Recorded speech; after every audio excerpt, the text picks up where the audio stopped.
I made mug rug coasters on my rigid Heddle Loom, and I'll show you how.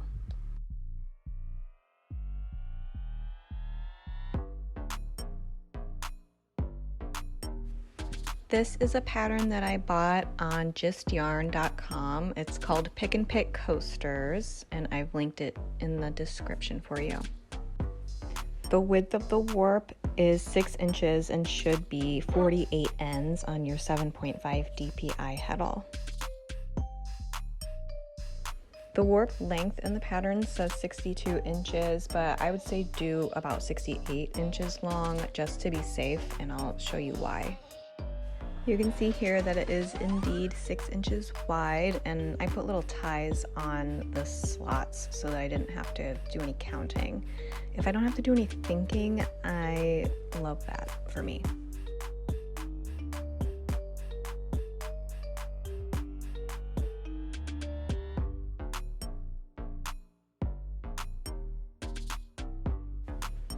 Pro tip, if you have any paper grocery bags like these Trader Joe's bags that I'm using, if you just cut them open and measure them to the width of your loom, they make really great warp separators.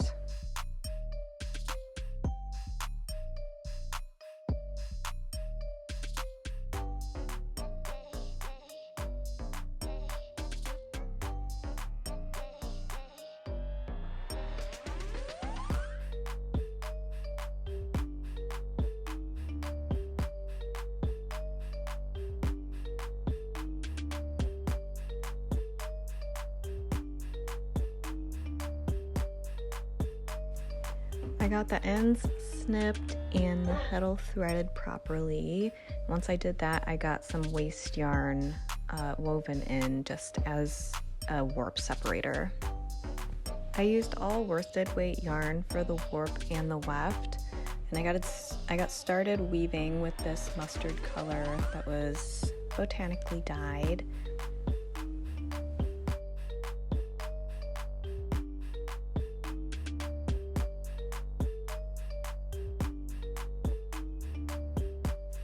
I'm using a fork to compress the weft down since it's supposed to be a weft facing weave. You're not really supposed to see the warp at all.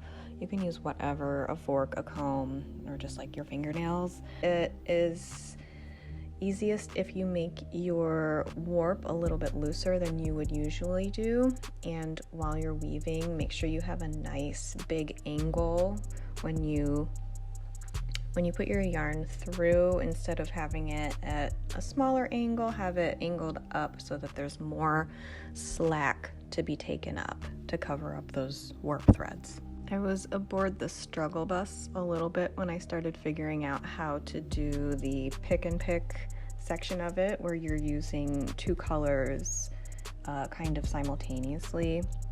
It wasn't difficult to figure out. All you do is, starting from one side, I started from the left, you put color 1 through, and then you change your shed and you put color 2 through. The yarn handling when they're together just took me a second to figure out. You just have to commit to the way that you're crossing over the yarns. So I think I committed to always having the brown yarn going over the white yarn. And in this pattern, it is really important to catch your selvage, which I kept forgetting to do at the beginning because I haven't really had to do that outside of like twill pattern. So when I was putting the brown through, I would always make it go under the first thread from the yarns below where I was weaving, and when I was putting the white through, I would always grab one of the threads from the upper threads.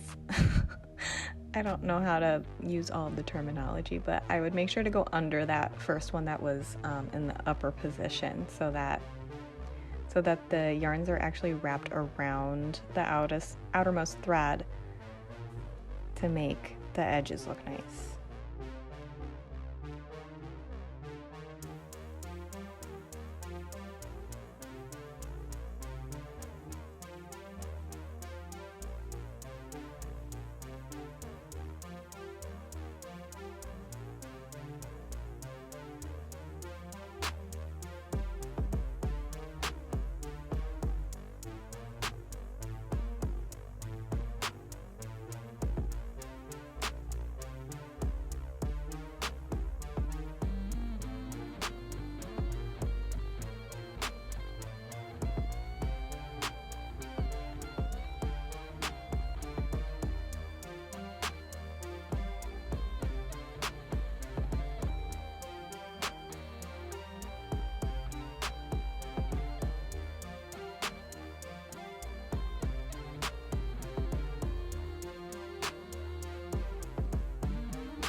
So here is something that I wish I had considered before I started weaving. In the pattern, I think it says to leave 4 inches between the coasters, but I think it either meant to say 4 inches for each coaster or something, because 4 inches is not enough. If you are like me and you wanted to tie knots in your fringe on the edges of the coaster, when you cut that 4 inches in half, it's going to be A, less than 4 inches because it's under tension, and B, when you cut it in half, what's left is very much not long enough to tie a knot. Believe me, I tried for a while. My advice is to leave at least 8 inches between coasters.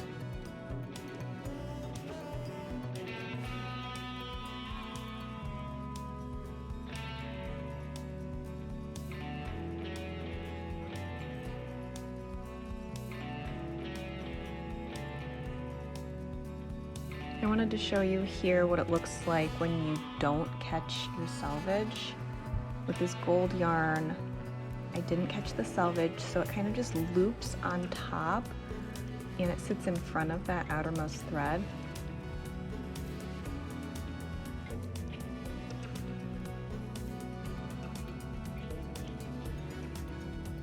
And so you won't have nice edges, you'll have just this dangling thread.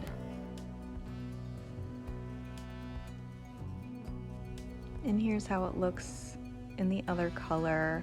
With the white here, I didn't catch the selvage, and you'll see that it kind of sits underneath everything. It's not catching that outermost thread, and that's just not what you want. So make sure to catch your selvage.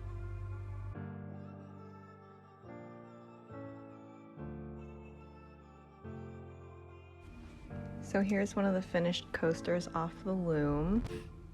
Very pretty. You can see this top fringe is how it's supposed to look. These were nice and long. I was able to tie a knot in it, and then I trimmed them. This bottom is all that was left after I cut the 2 coasters apart. And it was just, I tried so hard, but I could not tie a knot in those. So what I ended up doing is getting a piece of that same white yarn. I made a little loop knot thing to tie around a bundle of 4 strings, and I just tied it together on top, tied it together on the bottom, and then tied it together a 3rd time on top, and I did that for all of them across.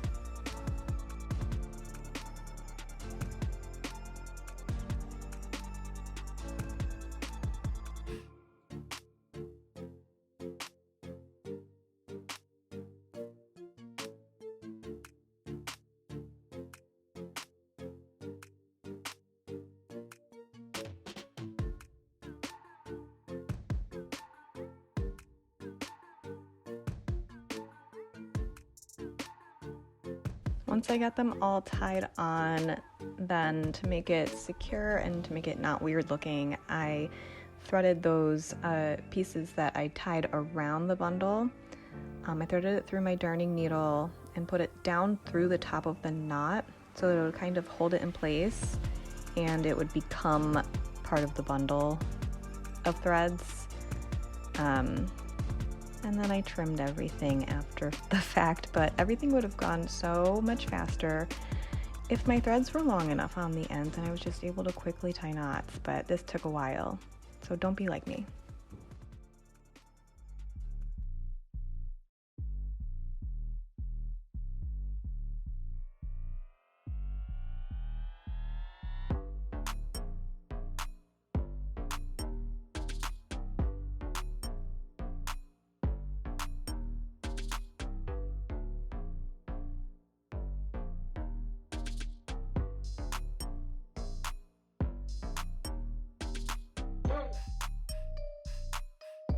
Then all I had to do was weave in the ends that I left out. I'm glad I left them out because I wasn't really sure how they were going to work when they were still attached to the loom. So I just wove them in And then once I snipped off the tail, I just kind of mussed up the fabric to get everything tensioned back the way it was supposed to, so that you can't see the warp threads through the weft threads.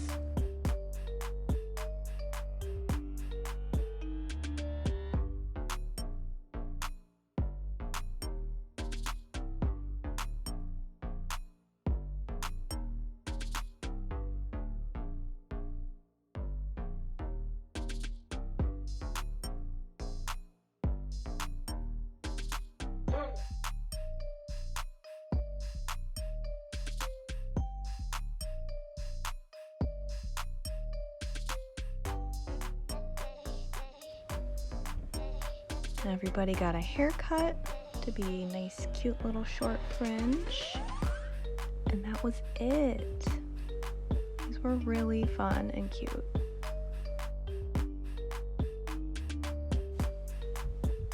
They're exactly what I wanted. They're really perfect. They're a great project for scraps. And they're just another great thing you can do on your rigid Heddle loom.